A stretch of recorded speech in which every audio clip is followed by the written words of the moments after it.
In the define phase of the project, we were talking about some project management basics here.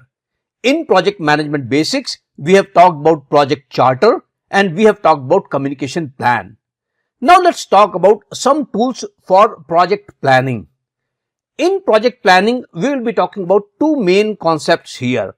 One is the WBS or the work breakdown structure and the second is Gantt chart. For yellow belt, let's focus on these two important planning tools or the planning concepts.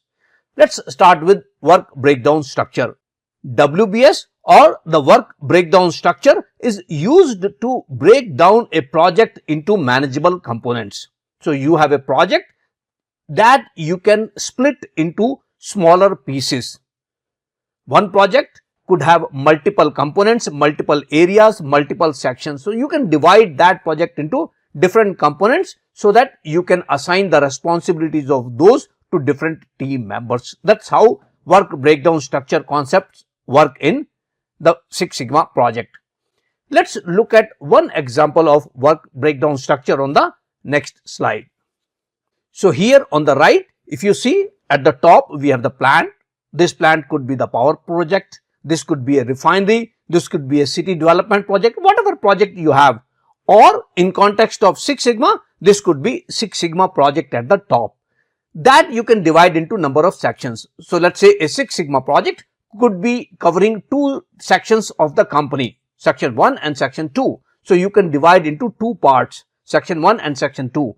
Section 1 also could cover two different areas in the organization, area 11 or area 12. And then section 2 is covering area 21 only.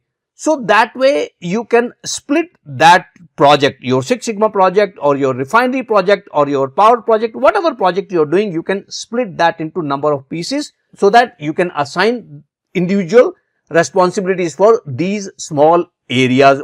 So this was about work breakdown structure.